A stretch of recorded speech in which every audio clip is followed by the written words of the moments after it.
Brandon Ingram has emerged over the years to be one of the NBA's efficient bucket getters.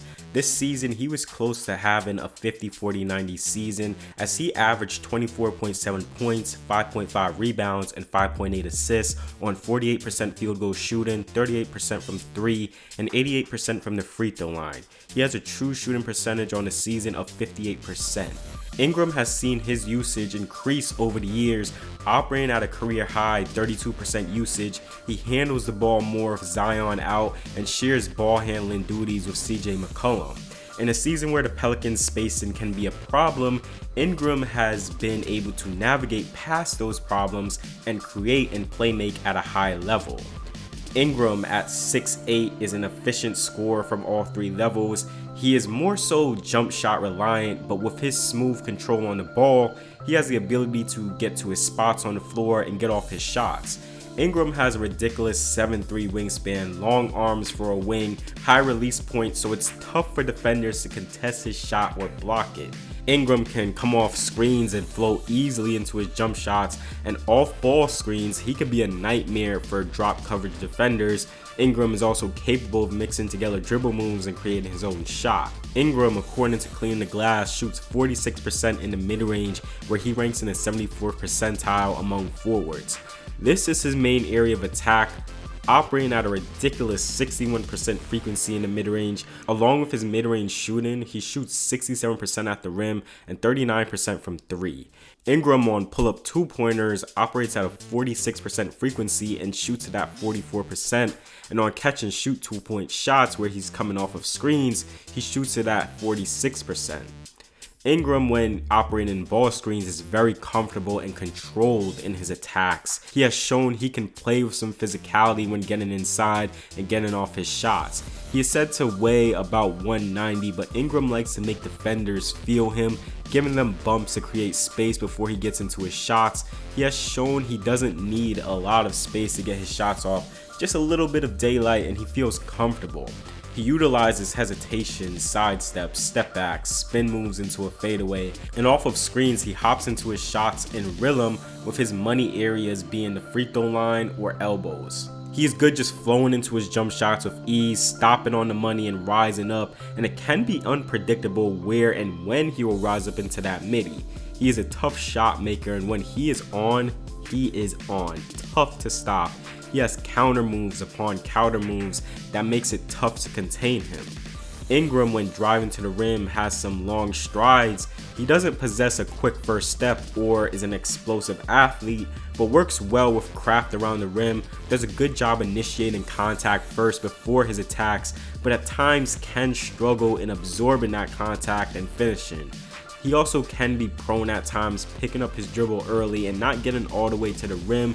He does have some acrobatic, slithery finishes at times where he uses craft to avoid shot blockers. Ingram's scoring production has blended really well with his playmaking production. He is reading the floor at a high level, and in a season where he is facing a lot of aggressive traps and more pressure from defenses, he has grown to be one of the league's better passers, showing off his improved court vision.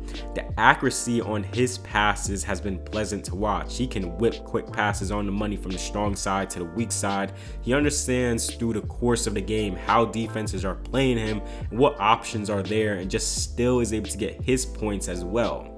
At his height and the attention he gets from defenses, his growth in the playmaking department is a key skill of his. He can see over the defense and he stays patient with the ball in his hands.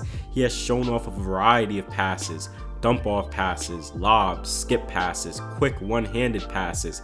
He gets these passes up and over the defense consistently and can also use his eyes to manipulate the defense, looking one way before whipping it to another option.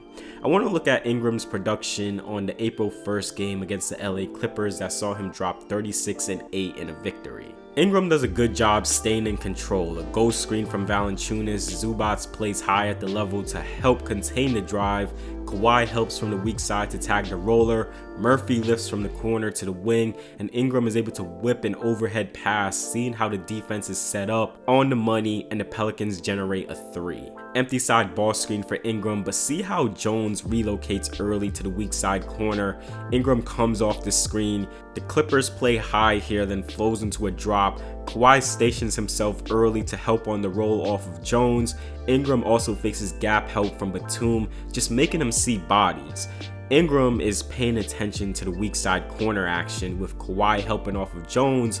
Jones sets a screen on Westbrook to free up Murphy for a three-point look. And again, Ingram uses that overhead pass, good accuracy, on the money to Murphy. He's comfortable a lot at times in empty side actions and is a very willing passer when he sees the window of opportunity. Batum goes over the screen here but doesn't stay attached.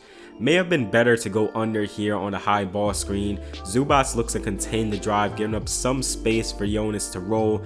The defense is worried about the pull-up J, and Ingram gives a nice pocket pass to Jonas, who's able to score on this play. Ingram gets pressured here for top block from Kawhi Leonard. Now, when you top block a player, you give up the cut, and you want the weak side helper to be positioned ready to help on the cut. But it's a 6'4" Norman Powell helping on the Ingram cut, and Ingram just dunks all over him. The Clippers look to top block again, but they look to switch Batum onto Ingram on the cut, but Batum isn't positioned well. He should be ready to switch near the elbow, and the Clippers give up a backdoor cut. The Pelicans run Chicago action for Brandon Ingram, a pin down into a handoff from the left corner. Batum trails as he gets hammered on the screen, but pay attention to the Ingram drive. This turns into a tough layup. He takes a power dribble, but as mentioned before, he likes to pick up his dribble really early. He does have those long strides which helps him to the rim, and this becomes a really tough lefty layup. Here, this is good use of some eye manipulation off the Spain pick and roll for the Pelicans. Nance the screener, CJ the back screener. The Clippers switch and gets messed up here, and Ingram takes his time off the screen to dissect the defense. Plumlee shows on Ingram while Batum comes over to switch onto Ingram. Now see how Ingram comes off the screen, his eyes is facing towards Nance, and he fakes a pass towards him. Kawhi looks to stay with Nance as well as Plumlee. This is where the switching gets messed up, and this leaves CJ McCollum wide open up top for three. Again, a willing passer who takes the best shot available, comes off this ball screen, Clippers in a deep drop. See how he just hops into this jumper, 1-2, stays on balance and gets a clean look at the basket. And here, this is good understanding of how the Clippers defense is looking to set up. Gets the ball in the post, drives baseline, draws the help from the Clippers big. Batum slides over to take away the pass to Jonas. Kawhi has to split the difference between the corner man and the wing man, but his body is sliding towards the corner man. Ingram just throws an overhead pass over the defense on the money to Herb Jones for three. And this is why defenses don't help from the strong side. It's risky. Ingram comes off the screen, the Clippers playing a drop, and the strong side help comes over, and Ingram sees this, comes out into space, a lot of space to work with here, no pressure, and just whips this pass immediately to the corner, getting a three. And this was my favorite pass from him in this game. Not folding to the double team here. He navigates away, gaining some space from the double, looks to quick locate the open man, sees Russell Westbrook coming over to tag the roller, and he throws this overhead dime over the defense to the weak side corner. Russ does recover but gets beat on a closeout by Murphy. Ingram is evolving to be an all-around player. Great scorer, very capable playmaker, and solid defender who has upped his play while the team faced injuries this season. And that's the rundown on Brandon Ingram. If you enjoyed the video, please do give it a like and subscribe to the channel for more NBA breakdowns like these. With all that being said, I'll see you all in the next video.